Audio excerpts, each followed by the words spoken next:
The story opens on a morning that didn't feel like morning at all. The sun was up, but its light looked tired, like it had been wrestling with a long night. The air carried a strange stillness, the kind that makes you slow down without knowing why. People stepped out of their homes expecting another ordinary day, but something felt off, like the world was holding its breath. Joel must have felt it too.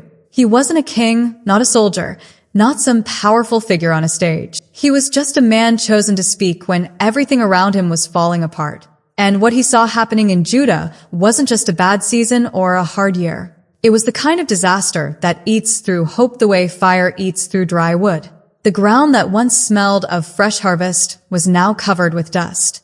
Not the soft, harmless dust that dances in sunlight. This dust felt heavy, tired, ancient. The crops were gone, stripped bare. Leaves were eaten down to veins. Branches looked like bones. Farmers stood beside their empty fields, silent, their hands hanging uselessly at their sides. Because before all this quiet, there was a sound, a rolling, crawling, crackling sound, like a storm, but without the sky, like rain, but made of teeth, locust, not a wave, a sea, a living sea that moved like a single creature with a million wings. They came in layers, one swarm, then another, and then another, until the sky dimmed and the world turned the color of old bronze. People watched as everything they relied on disappeared right in front of their eyes. Grain gone. Vines gone. Olive trees shredded. The animals that used to graze freely now wandered with hollow eyes, confused, searching for grass that simply wasn't there anymore.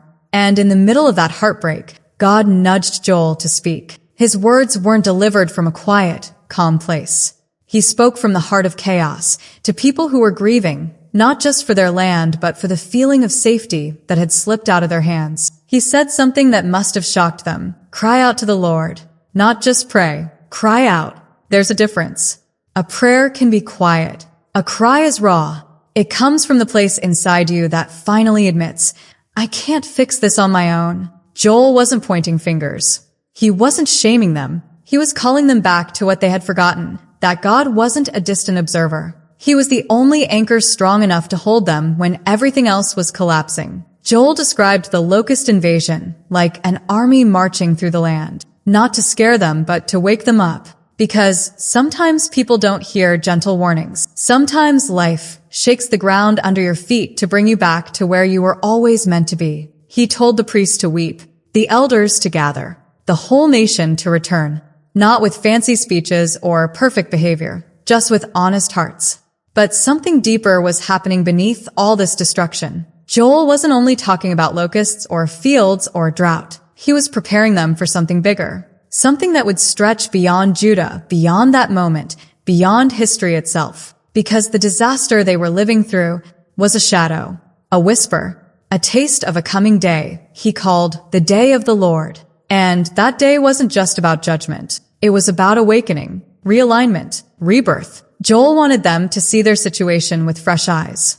The land looked dead, but God wasn't done. The people felt defeated, but God was calling them closer. They felt like they were standing in the middle of an ending, but something new was quietly forming behind the scenes, like the first thin streak of light before dawn. Joel looked at the dried vines, the hollowed fields, the cracked ground, and somehow he still spoke with hope. Not blind optimism, not empty positivity, but a promise rooted in God's unshakable character. He reminded them that the same God who allowed shaking was the God who restores. He rebuilds. He brings back what was lost in ways no one saw coming. But Joel didn't rush them to the good part. He didn't skip the pain. Real transformation never happens by ignoring what's broken. It begins by facing it honestly. So Joel did something bold. He called the entire nation, not just leaders, not just priests, but everyone, to gather at the temple. The young, the old, parents, children, workers, farmers, shepherds. Everyone with a voice. Everyone with a heartbeat. He wanted unity, not because unity is a beautiful idea, but because a people split apart cannot heal together. The image must have been powerful. Thousands standing together, dusty clothes, weary eyes, silent at first, and then voices rising, trembling, calling out to God. It wasn't polished. It wasn't pretty, but it was real. And that's what God wanted. Joel's message slowly spread from village to village, from home to home. People began to understand that their greatest loss wasn't the food or the fields. It was the distance they had allowed to grow between themselves and God. The locusts didn't just strip the crops. They stripped away illusions. They revealed where the heart had drifted. And as the people repented, something shifted in the atmosphere. Not a dramatic miracle yet, not a sudden rainstorm or a burst of green from the ground, but a change inside them. A softening. A turning. The kind of turning that heaven pays attention to. Joel told them the truth. God wasn't finished. The story wasn't ending here. The destruction wasn't the final chapter. Something was coming, something no one expected. But before he reached that part, before he spoke of restoration, before he described the outpouring that would one day shake the world, he paused.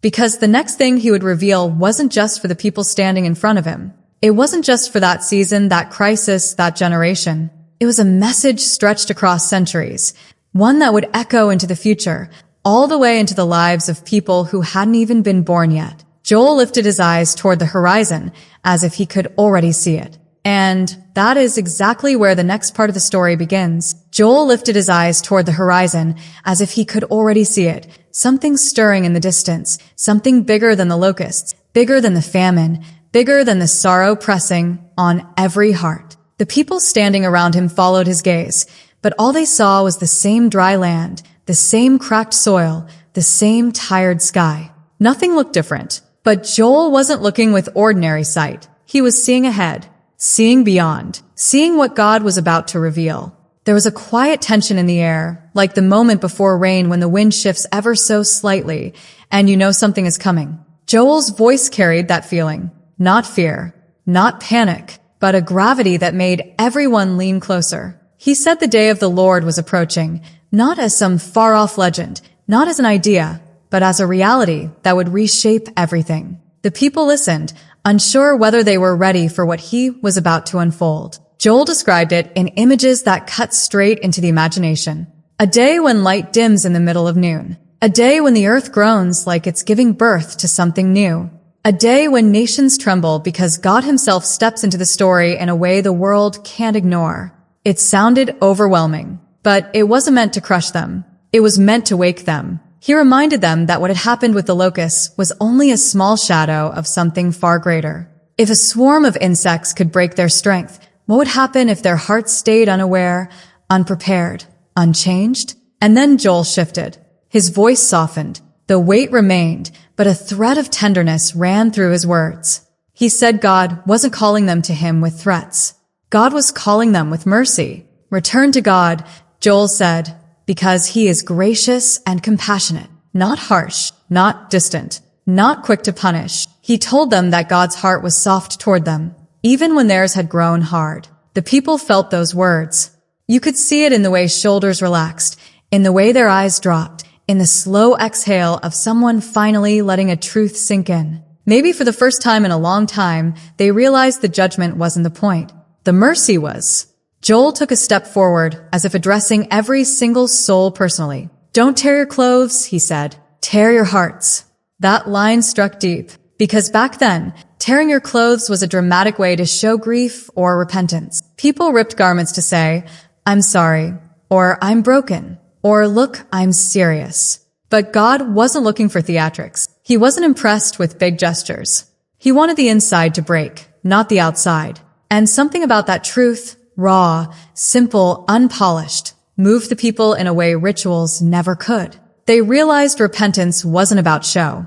It was about surrender. As Joel spoke, a slow murmur moved through the crowd. People turned to one another, nodding, whispering, taking it in. The priests looked humbled. The elders looked shaken. Families held closer. The children leaned into their parents, sensing the adult world shifting in a way they didn't fully understand. Joel then gave an instruction that sounded both urgent and beautiful. Gather everyone. Not just the holy men. Not just the leaders.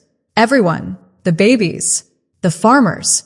The bride and groom. Even if they were in the middle of their wedding week. No one was exempt. The whole nation was to come before God as one body, one voice, one heart. It wasn't about formality. It was about unity in vulnerability. Imagine that moment. thousands gathering, not to celebrate, not to protest, but to surrender. They weren't coming with strength. They were coming with emptiness. Joel looked at the priests, the ones who usually stood between the people and God, and told them, "Weep between the altar and the porch." That small detail meant something big. It meant the priests weren't supposed to hide behind rituals or stand apart from the people. They were to join fully in the cry, letting themselves be seen in their own need. And they did. The priests began to weep. Not quiet tears, but the kind that shake your shoulders. The kind you can't hold in. Their cries set off a chain reaction. Soon the elders cried. Then families cried. Even the fields felt part of it. The empty land, the dying vines, the dry riverbeds. It was as if creation itself sighed. And then, in the middle of all that sound and brokenness, something happened. Something no one could have predicted. Not a miracle you could see with your eyes. Not yet. But a shift, like a door opening quietly in the spiritual world. God listened. He heard the cries. He received the turning of their hearts. And he answered, not with fire, not with thunder, not with immediate restoration, but with a promise. A promise that carried hope strong enough to lift a nation back to its feet. Joel began to speak again, but this time his tone had changed. It carried warmth, like sunlight finally touching a cold room. God said he would be jealous for his land, not jealous like humans are, but jealous in the sense that he wouldn't let destruction have the final word. He would protect. He would restore. He would reclaim what was his. And then came a promise that made people look at each other in disbelief. God said he would remove the northern army, wipe it away, Push it into barren land. drive away the fear that had been hanging over them like a storm cloud. No more dread. No more nights spent wondering if tomorrow would be worse. No more waiting for another wave of destruction. But God wasn't done. He said the land would revive. The fields would grow again. The vines would bear fruit. The trees would blossom. He didn't say, "You might get something back." He said, "I will restore the years the locusts have eaten." That sentence landed like rain on thirsty soil. Years, not days, not crops, not small pieces. He would restore the years. Years of loss, years of regret, years of drifting hearts, years of broken dreams. And the people felt hope rising in them slowly, the way seeds rise in spring after a long winter. Not suddenly, not in a rush, but steadily, quietly, faithfully.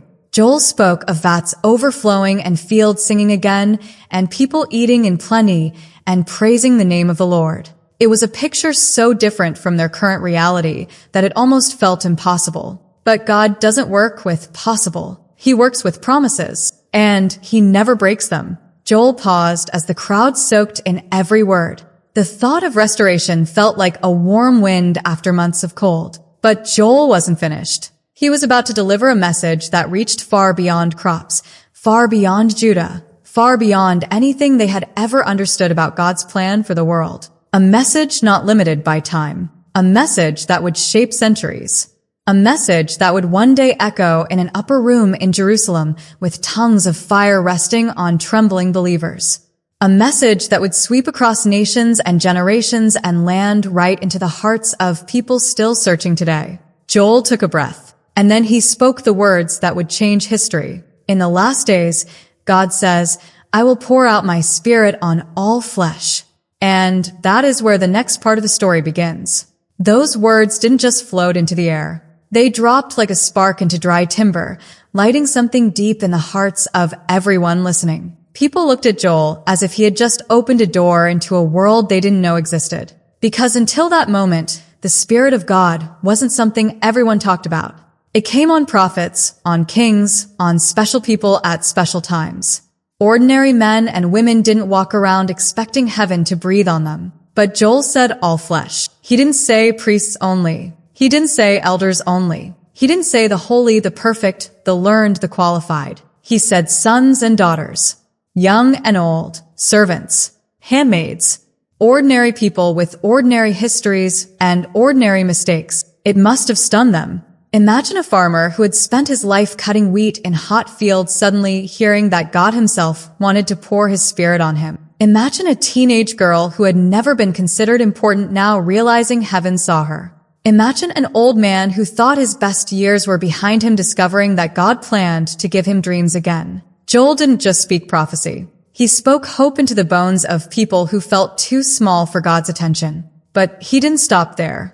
Joel said the outpouring would lead to visions and dreams, divine whispers shaping lives, guiding, revealing, encouraging. It wasn't about power trips. It was about relationship. God wasn't coming to stand far above them. He was coming close enough to breathe in them. The people stood silently, processing it. Some blinked slowly. Others pressed their lips together, trying to imagine such a future. Mothers held their children a little closer. Elders lifted their eyes, as if searching the sky for a sign. Joel continued, and the intensity of his words rose like a gathering storm, not a destructive one, but one charged with meaning. He spoke of wonders in the heavens. Blood, Fire, smoke, the sun turning dark, the moon dripping red, images that made your skin tighten. But then he said something that cut through the heaviness. And everyone who calls on the name of the Lord will be saved. Everyone, not the privileged, not the select few, not the elite or the religious experts. Everyone, the broken, the ashamed, the wanderers, the doubters, the sinners, the forgotten. Everyone who calls will be saved. That sentence felt like a lifeline thrown across time, stretching through centuries until it would one day wrap around people far beyond Judah, including people like you and me. Joel breathed out slowly as he finished the prophecy. The crowd stood in the heat, stunned into silence.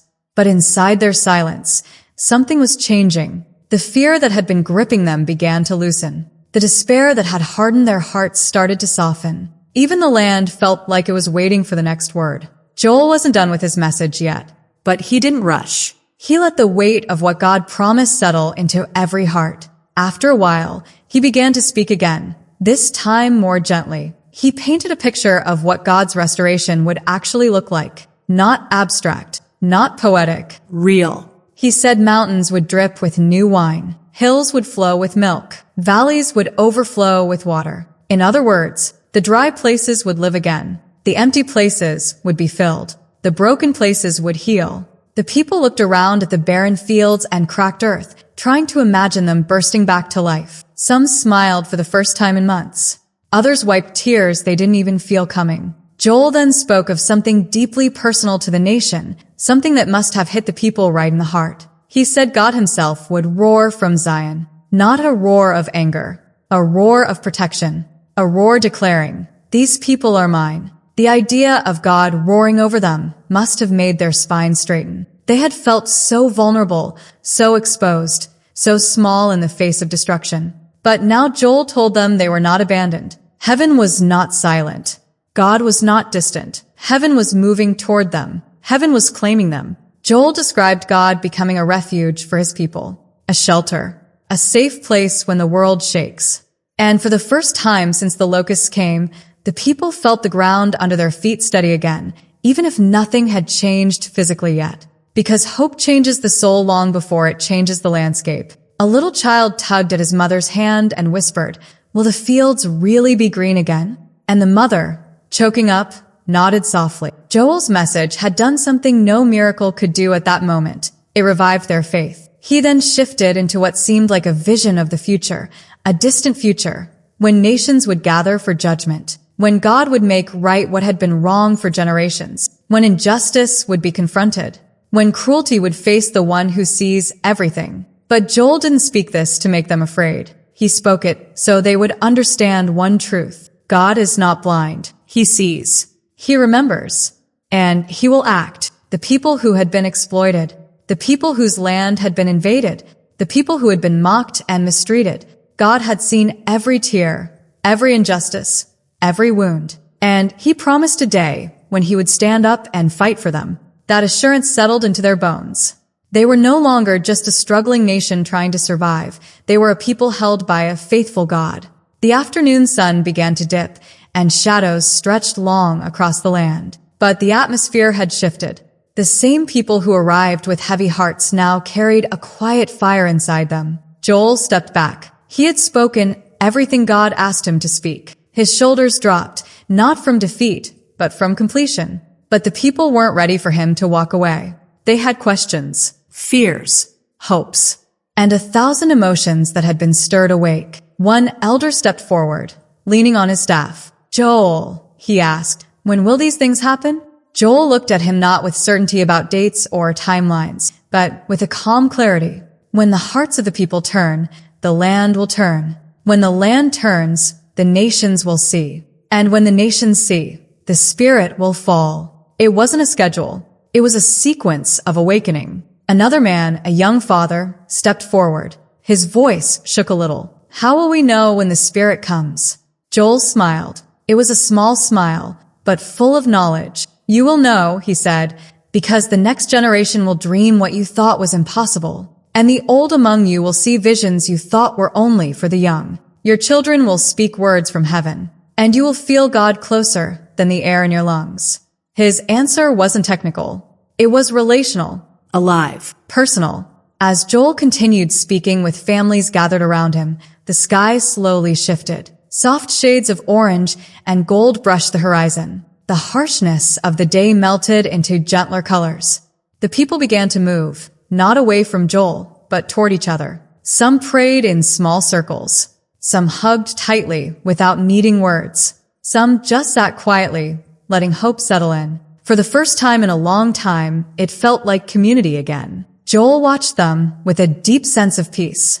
His role wasn't to fix everything. His role was to speak what God said, and God would handle the rest.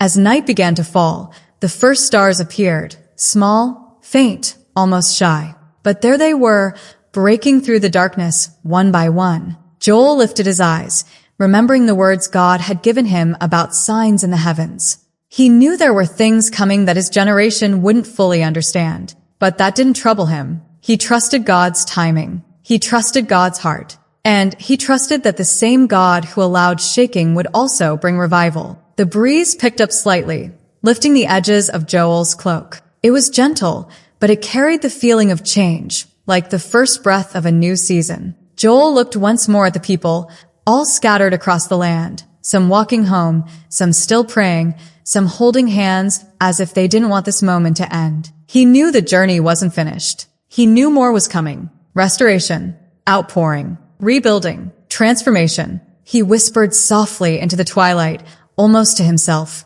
"This is only the beginning." And little did he know, he was right, because what God was about to reveal next would shake not just Judah, not just the land, but the world. Joel didn't know the details. He didn't have dates or timelines or historical markers. He simply felt the weight of something coming, something so vast that even the locust invasion, as devastating as it was, looked small in comparison. That night, after everyone had gone home, Joel walked alone through the quiet fields. The moon hung pale and thin in the sky. The earth beneath his feet felt fragile, like the land itself was listening. He paused, letting the night settle around him. For a moment, he closed his eyes, and God showed him something. Not in a loud voice. Not in thunder or flames. Just a vision, soft at first, then clearer. He saw nations gathering like storms on the horizon. He saw armies moving like shadows across deserts. He saw people trembling, not because of locusts this time, but because of conflict, confusion, and fear rising from the earth itself. And beyond all that, he saw a throne, glorious, unshakable, shining with a light no darkness could swallow. God sat on that throne, not silent, not still, but rising to judge the nations, not with cruelty, but with justice. Perfect, holy, unbending justice. Joel opened his eyes slowly, his heart pounding. This was bigger than any prophecy he had ever heard growing up. Bigger than anything Israel had faced. Bigger than any king, any empire, any enemy. This was the day of the Lord. A day when God would step into history not as a whisper, but as a roar. The next morning, Joel returned to the people and gathered them again. They came quickly, men, women, children, because something about Joel made them feel safe. Even in fear, they trusted him. He stood in the center of them, sunlight warming his shoulders, and began to speak with a voice steady as stone. He told them what he saw, nations being summoned like court witnesses. He described a valley where God would judge them for their injustice, a place the world would one day know as the Valley of Jehoshaphat, the valley where God judges. Parents held their children closer. Young men stood tall but concerned. Elders listened with lines deepening on their foreheads. Joel continued, not rushing, not softening the message. In that day, he said, the Lord will roar from Zion. The heavens will shake. The earth will tremble. People swallowed hard. It sounded terrifying. But then Joel said something that changed the whole tone of his message. But the Lord will be a refuge for his people. A quiet sigh moved through the crowd. A mother smiled weakly. A man's shoulders relaxed. Children peeked out from behind their parents. Refuge. That word felt like water to thirsty hearts. Joel wasn't describing a God who struck without care. He was describing a God who protected his own when the world shook apart. He painted a picture of safety, not in armies, not in walls, not in wealth, but in God himself. A shelter, a hiding place, a fortress that storms could not touch. And then Joel revealed something that must have felt like a sunrise breaking over a long night. He said God would restore the land so fully that people wouldn't just survive, they would thrive. He said Jerusalem would be holy again, cleansed from the stains of past sins and future fears. He said foreign armies would never trample their streets the same way again. But there was one promise, one breathtaking promise, that stood brighter than the rest. Joel said a fountain would flow from the house of the Lord. Not a literal fountain only, though that could happen. He was talking about something deeper. A spiritual river. A flow of life. A stream of healing that would move from God's presence into every dry place. People looked around at the brown, crumbling fields and tried to imagine them alive again. It seemed impossible, but Joel spoke with such certainty that even the impossible felt within reach. He said hills would drip with new wine. He said valleys would fill with water. He said barren places would bloom again. Somewhere in the crowd, a farmer who had lost everything wiped his tears. Somewhere else, a young woman whispered, "Thank you, God," under her breath. Even the animals grazing in nearby pastures seemed calmer. Joel took a long breath and continued. He told them that after God restored them, he would confront the nations that had mistreated his people. He would repay cruelty with justice. He would right the wrongs. He would bring down the prideful and lift up the humble. It wasn't revenge. It was righteousness. A setting right of things that had been broken for too long. But even then, Joel wasn't finished. He told them that God's presence would dwell in Zion. Not temporarily. Not occasionally. But permanently. That sentence landed softly, but powerfully. God would live among them. Walk among them. Protect them. Guide them. The God of the universe would choose to stay close. Not a momentary visit. A home. The crowd felt a warmth settle into their bones. Like fire without burning. Like light without harshness. Joel sensed something powerful rising. Not fear. Not confusion. But faith. Real faith. Faith built on promise. Not fantasy. Faith built on God's character. Not circumstances. He stepped back, letting the people absorb every word. Husbands held their wives' hands. Children leaned against their parents. The elderly stood taller, hope brushing dust off old dreams. As the crowd slowly dispersed, whispers of gratitude floated through the air. They weren't celebrating yet, not outwardly, but something inside them had changed. Joel walked away quietly, giving them space to think. The land still looked devastated. The fields were still bare. But a strange peace followed him, like God's footsteps walked behind him. Later, as twilight deepened, Joel sat near a small fire. No crowds, no noise, no pressure, just him and God under a sky scattered with stars. The night was calm, but his heart was full. He thought about everything he had spoken, judgment, restoration, the Spirit being poured out, nations trembling, God roaring from Zion. It felt too big for one man to carry. He whispered into the flames, "Lord, will they understand?" And God answered, not with thunder, but with calm assurance in Joel's spirit. They will understand in time, not all at once, not today. But when my Spirit comes, everything I have shown you will make sense. Joel let out a slow breath, his eyes reflecting the firelight. He realized something profound. He wasn't just a prophet for his generation. He was a prophet for generations that hadn't yet been born. People hundreds of years later would read his words and recognize the signs. People thousands of years later would feel the echo of his prophecy in their own lives. And one day, in an upper room in Jerusalem, A group of believers would suddenly experience the outpouring he spoke about, and they would remember his words. Joel didn't see that day, but he felt it coming. The fire crackled softly.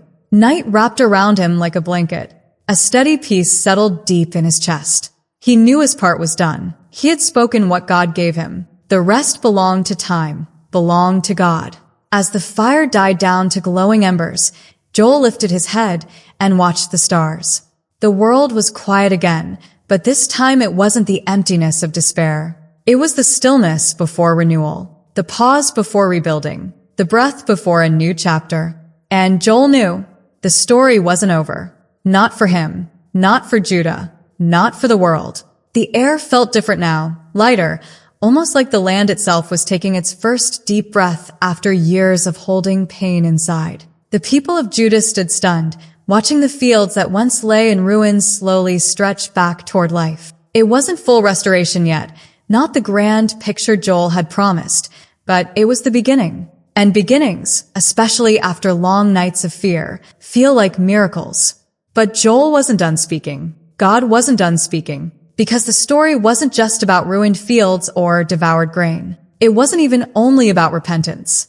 No, there was something bigger coming, something no generation before had even imagined. A promise so bold that it would echo across centuries, shaping an entire future of faith. And this is where Joel's message turns from sorrow into an unfolding wonder. Imagine Joel standing in front of the people, his voice steady, carrying a tone that mixed awe with urgency. The crowd leaned closer, unsure of what would come next. They had expected warnings, maybe instructions. But what Joel spoke now wasn't about insects, or drought, or judgment. It was about the Spirit of God. Joel lifted his eyes, as if he was seeing something far beyond his own time. And then he said words that must have sent goosebumps through the crowd. And afterward, I will pour out my Spirit on all people. These weren't small words, not symbolic words. Not poetic lines to comfort a tired nation. This was God announcing something revolutionary. For the people listening, the idea was almost unthinkable. In their world, the Spirit of God filled kings, prophets, priests, special people, chosen for specific moments. Ordinary people didn't expect to have that kind of closeness with God. It felt too high, too holy, too far from their everyday struggles. But God was saying something brand new. God was saying, I'm coming close, closer than you've ever known. I'm stepping into your sons, your daughters, your old people, your young people, your workers, your servants. I'm not staying far. And you can almost picture the crowd shifting, whispering, trying to grasp it. Joel continued, your sons and daughters will prophesy. Your old men will dream dreams. Your young men will see visions. Just imagine hearing this if you were standing there. You're an ordinary farmer, or a shepherd, or a mother carrying your child on your hip. You've survived drought, famine, fear. You've cried through long nights. You've repented with dust on your head. And suddenly God says, I will speak through you. That hits different. This wasn't just restoration of land. This wasn't just recovery from disaster. This was God restoring dignity, purpose, nearness, right into human hearts. Joel knew this wasn't just a promise for his generation. His voice carried something timeless. He spoke with the weight of prophecy that would one day come alive hundreds of years later, when flames rested on the heads of believers in a small room in Jerusalem. When fishermen, tax collectors, widows, and ordinary people suddenly found themselves speaking with divine boldness. But Joel didn't explain all of that. He simply delivered the promise as God gave it. Even on my servants, both men and women, I will pour out my Spirit in those days. Notice how God keeps widening the circle. Men, women, Young, old, rich, poor. those with titles, those without any titles at all. The Spirit would not be reserved anymore. No barriers, no hierarchy, no distance. God was saying, I want all of you. And at this point in the message, you can feel the heartbeat of hope returning to the nation. Not just hope in food, but hope in future, hope in purpose. Hope in belonging. But then Joel's tone shifts again, not back to despair, but towards something powerful and dramatic. Because as God pours out his Spirit, another series of events will unfold. Events that shake not only the land, but the heavens themselves. Joel's voice grew stronger. I will show wonders in the heavens, and on the earth, blood and fire and pillars of smoke. Now, this isn't meant to scare the faithful. It's meant to show that when God moves, the world feels it. Creation reacts. History bends. Nothing remains ordinary. Joel continues. The sun will be turned to darkness, and the moon to blood, before the great and dreadful day of the Lord comes. It's as if the prophet is describing a sky in upheaval, shadows crossing the sun, the moon glowing red through clouds of smoke, signs that something enormous is unfolding. In those images, you feel a sense of urgency but also expectation, because every sign is pointing toward the same truth. God is coming near. And right when the people might have felt overwhelmed by the scale of Joel's vision, he delivers the heart of the message, a line so comforting, so full of mercy, that it has echoed through every generation since. And everyone who calls on the name of the Lord shall be saved. Everyone, not perfect people, not elite people, not only people from a certain tribe, family, or background. Everyone who calls, everyone who reaches, everyone who turns, everyone who cries out for God. Joel was preaching hope louder than judgment now, and you can imagine the relief spreading like warmth through the crowd. After hearing about locusts, droughts, and cosmic signs, this simple sentence must have felt like water pouring onto thirsty ground.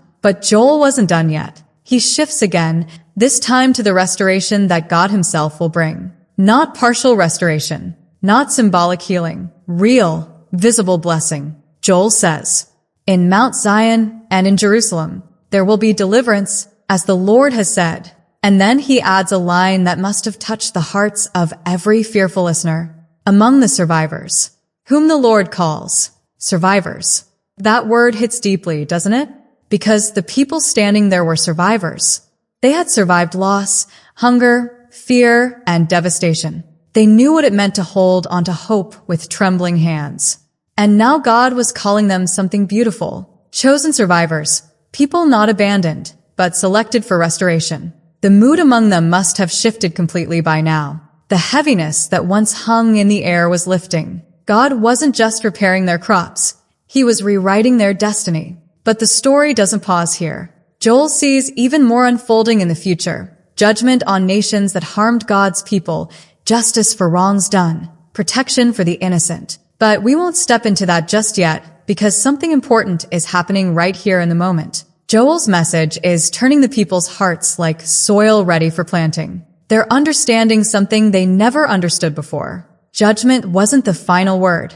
Mercy was. Restoration was. God's Spirit was.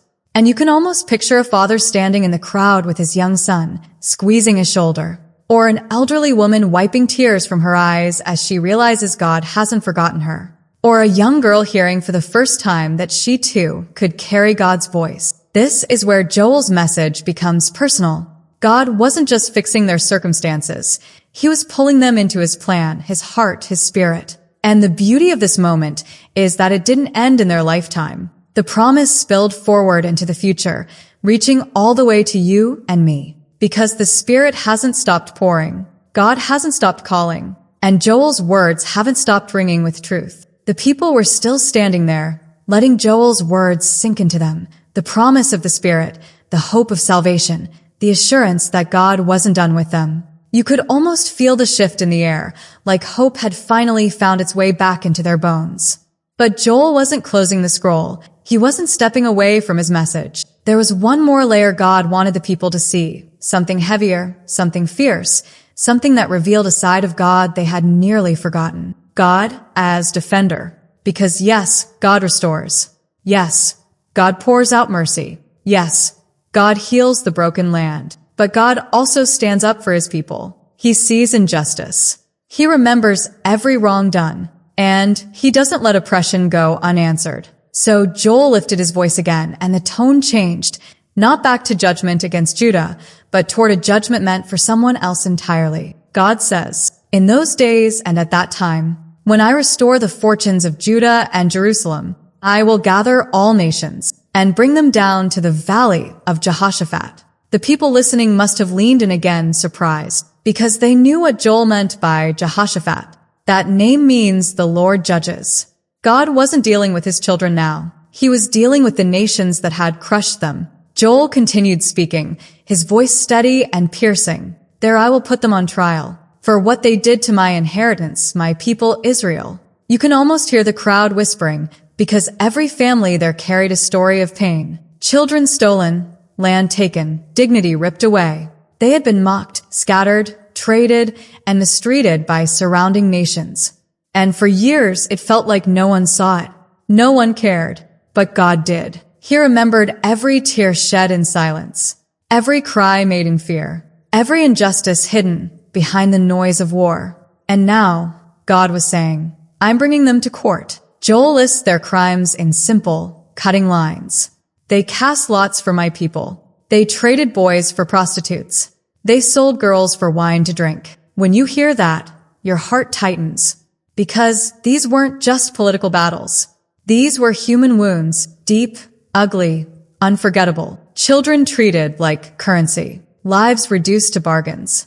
Entire families separated. God wasn't vague. He wasn't distant. He wasn't silent. He called it out directly. And then his tone shifts again, this time with a force that shakes the ground under your feet. God says, now what have you against me, Tyre and Sidon, and all you regions of Philistia? Are you repaying me for something I did to you? It's almost like God is staring right at the nations that harmed his people and saying, explain yourselves. Tell me why you did this.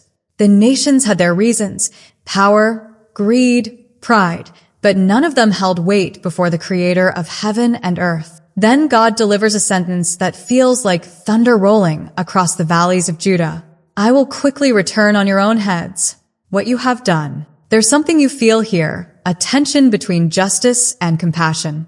Because earlier, when God judged Judah, it was to bring them back. But now, when he judges the nations, it is to defend his people. Those who wounded God's children were about to face consequences equal to the pain they caused. Joel continues, you sold my people, and I will sell your sons and daughters. It's not cruelty, it's balance. It's God saying, I saw every injustice, and I'm answering it with perfect fairness. But the vision grows even bigger. The prophecy sweeps far beyond immediate enemies, because Joel begins to describe a moment in the future, a gathering of all nations in one cosmic scene. You can almost see Joel's eyes widen as God reveals what comes next. Proclaim this among the nations.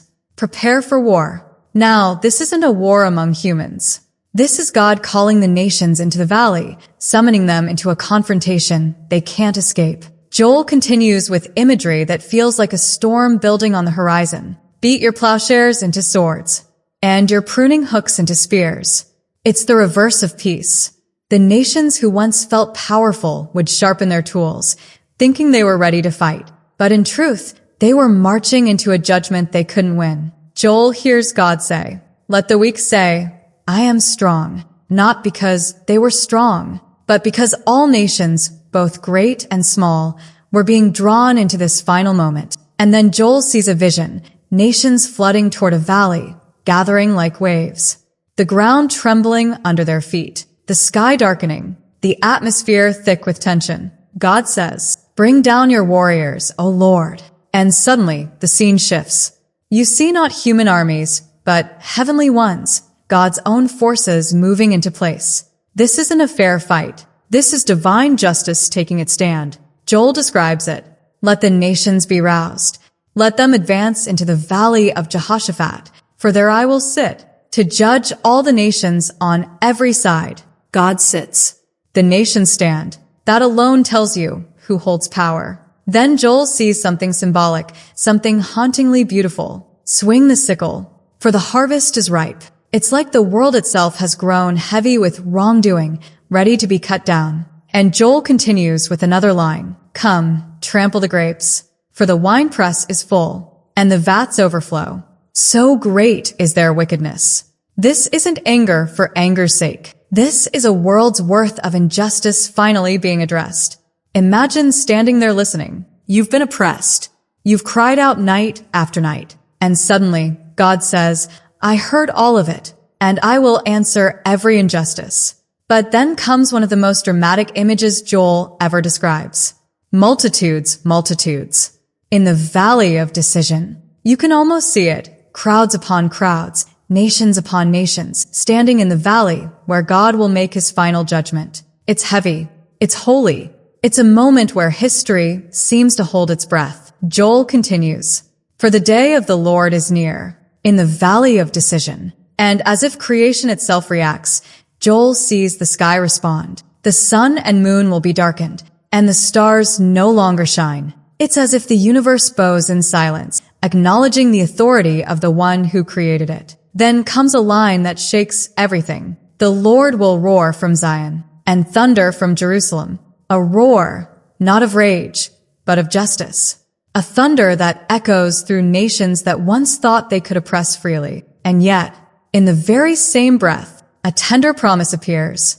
Joel says, "But the Lord will be a refuge for his people, a stronghold for the people of Israel." Notice the contrast. For the nations, judgment. For God's children, protection.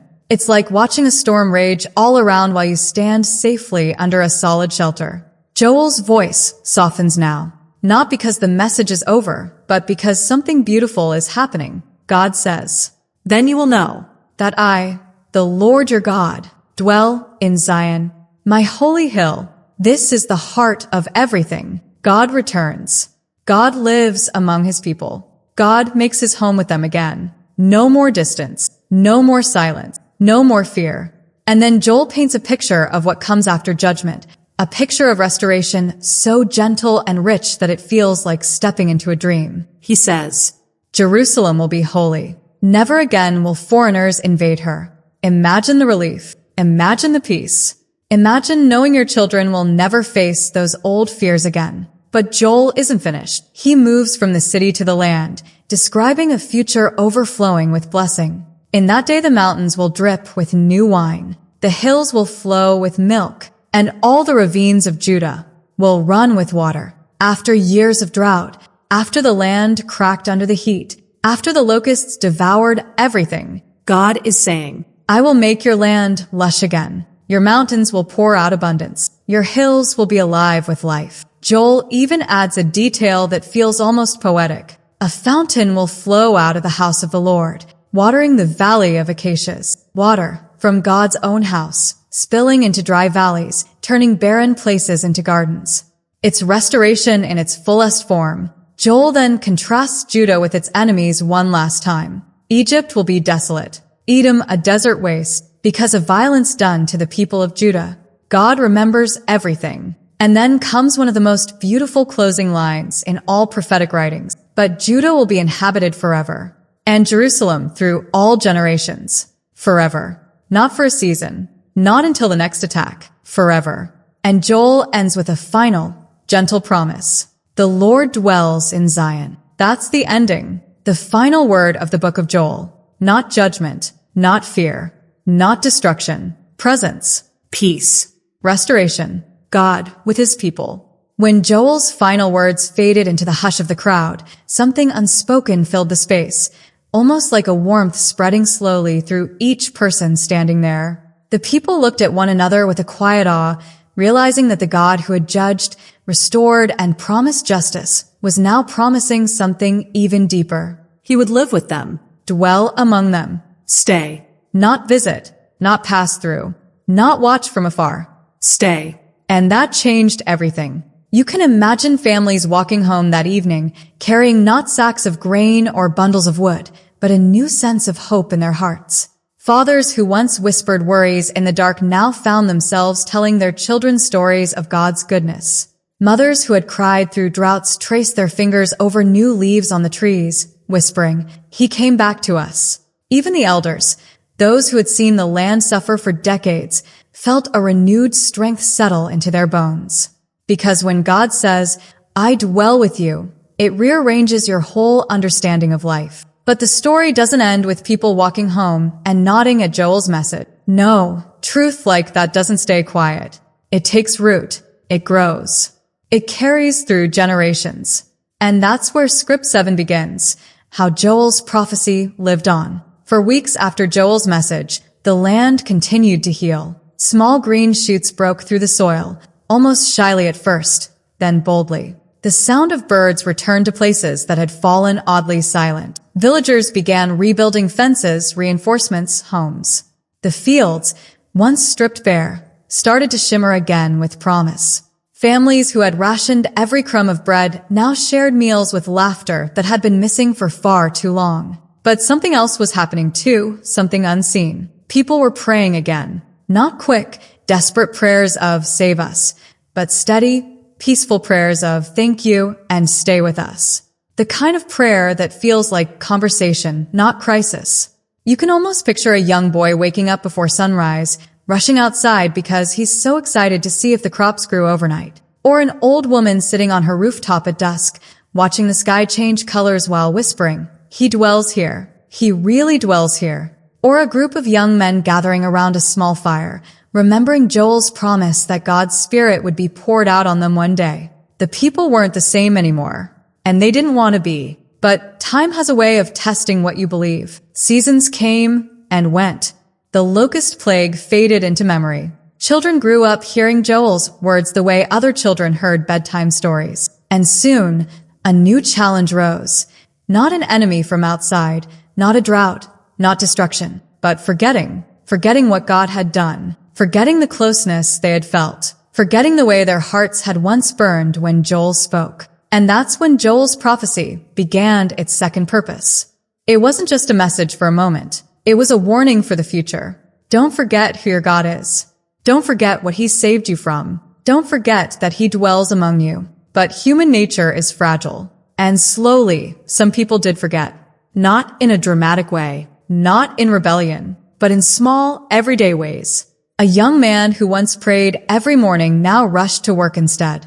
A mother who sang songs of gratitude while cooking now hummed songs of worry. A father who taught his children to trust God began trusting more in his own strength. Not evil, just forgetful.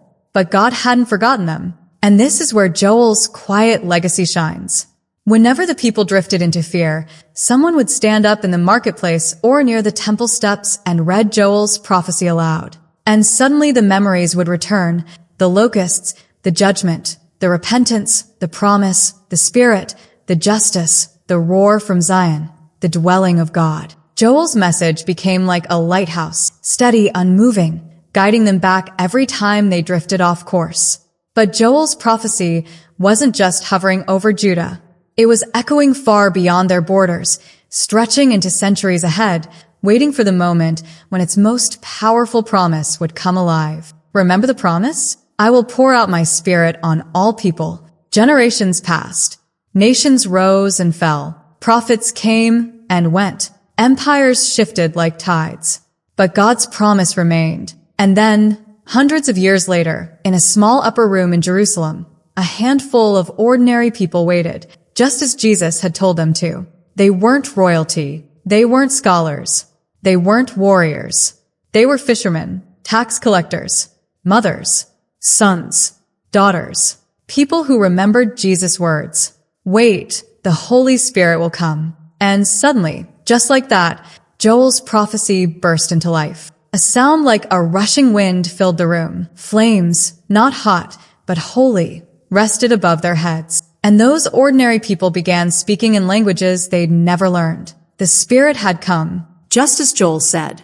Imagine the shock. Imagine the awe. Imagine someone whispering, This is Joel's promise. And that's exactly what Peter said when he stood before a huge crowd that gathered, stunned and confused by what they were seeing. He didn't choose Isaiah. He didn't choose Moses.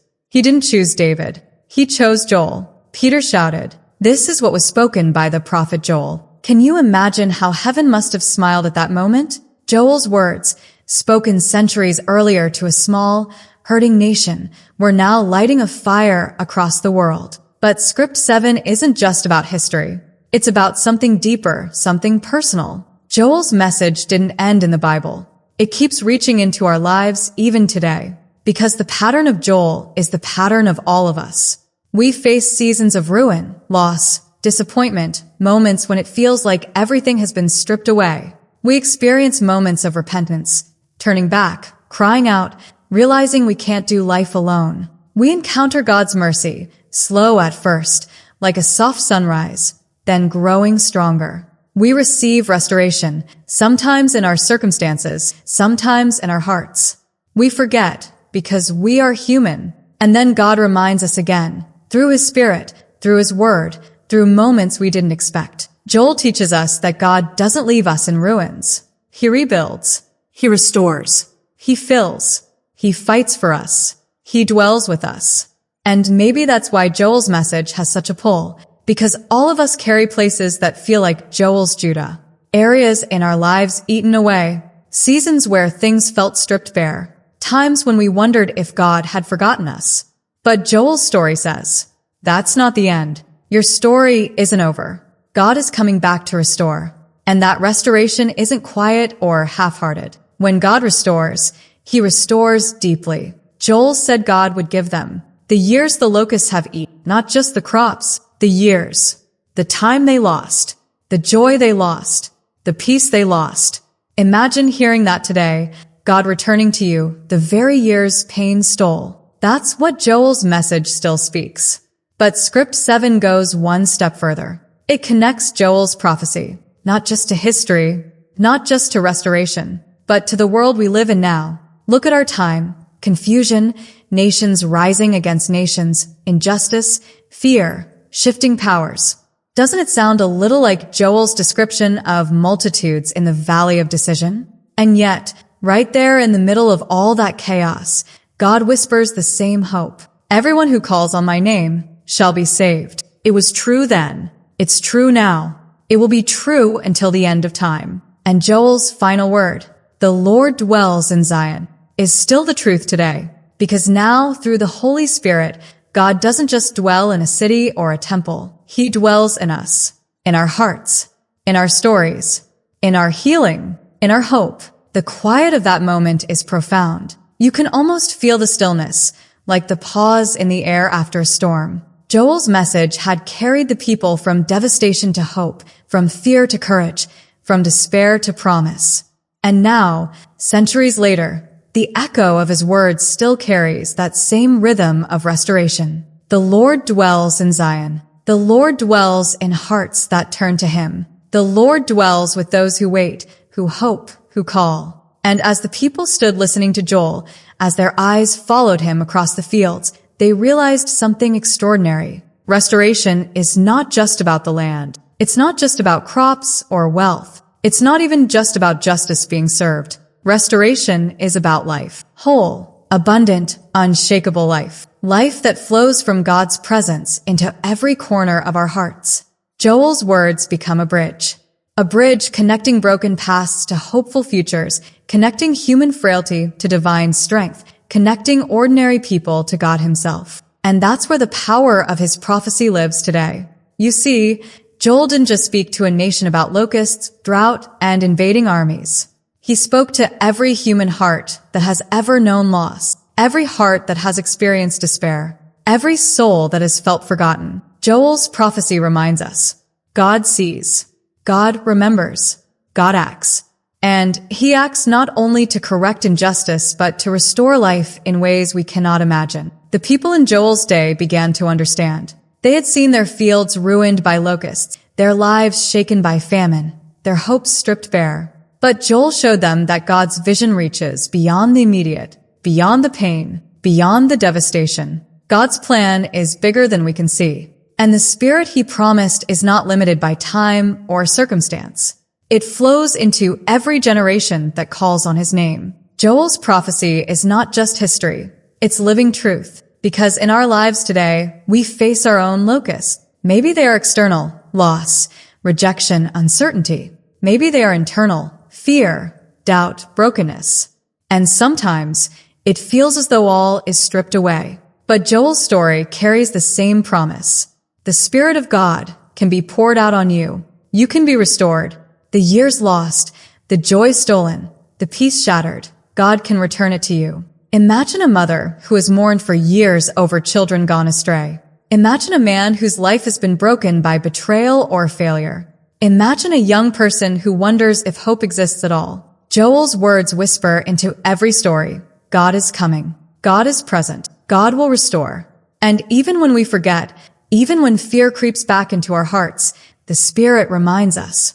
Everyone who calls on his name shall be saved. God dwells among his people. He will not abandon you. The final part of Joel's vision, the judgment of nations, is a reminder that God's justice is always at work. He sees oppression, cruelty, and injustice, and he acts in his perfect timing. That knowledge allows hearts to live in courage, not fear. It allows people to walk forward, even when the world around them seems chaotic, knowing that God's plan for justice and restoration is unshakable. And here's the most human part of Joel's message. God's presence transforms ordinary life. A farmer planting seeds, a child learning to walk, a family sharing bread. All of these become sacred when God dwells among them. Restoration is not only grand and cosmic, it's found in the small, everyday moments where God meets us. That is the heartbeat of Joel's prophecy. As the people of Judah rebuilt their homes, repaired their fields, and celebrated new life, they realized that God's presence had changed everything. They were no longer merely surviving. They were thriving, alive with the spirit Joel had promised.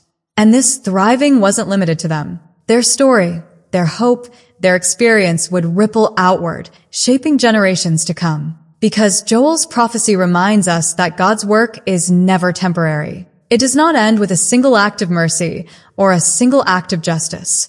God's restoration flows like a river, gradually, steadily, endlessly, carrying life wherever it touches. Every person who steps into his presence, every heart that responds to his spirit, becomes part of that river. Ordinary lives are transformed into extraordinary vessels of hope and restoration. And maybe this is the most important lesson Joel gives us. God's spirit is not bound by circumstance. It is not confined to kings, priests, or prophets. It is poured out on all people, young, old, male, female, weak, strong. Every heart that turns toward God can carry his presence. Every life, no matter how ordinary, can become extraordinary when filled with his spirit. Think about that. Ordinary people, walking through ordinary days, suddenly empowered to dream, to see visions, to speak words that carry eternal significance. That's the God Joel revealed, a God who sees the potential in every human heart, who chooses to dwell among us, who transforms the ordinary into the miraculous. And so, as we reflect on the book of Joel, we can see that its message is both timeless and deeply personal. It's about history, yes, but also about you, About me. about us, about the moments when life feels stripped bare, when hope seems lost, when injustice overwhelms our hearts. Joel reminds us that in those moments, God is not silent. He is present. He is working. He is pouring out his spirit. And the spirit is not passive. It ignites. It renews. It empowers. It restores. It fills the empty places with life, hope, and courage. So, as we conclude this journey through Joel, let us carry these truths forward. God sees every struggle. God remembers every tear. God acts to restore and redeem. God dwells within those who call on his name. God pours out his spirit on all people, bringing visions, dreams, and hope. Joel's prophecy is not just words written in ancient times. It is alive. It moves. It reaches across generations, touching lives that have never even seen Judah. It whispers into hearts that are weary, broken, or afraid. It reminds us that no matter the devastation, no matter the locusts that have eaten our joy, God's restoration is always greater than our loss. And so, we end with the same phrase that began Joel's promise centuries ago, carrying it into today and tomorrow. The Lord dwells in Zion. The Lord dwells in you. The Lord dwells in hope, in restoration, in the Spirit poured out on all who call his name. And as long as we remember this, Joel's message continues to live, guiding, restoring, and filling our hearts with a presence that cannot be shaken.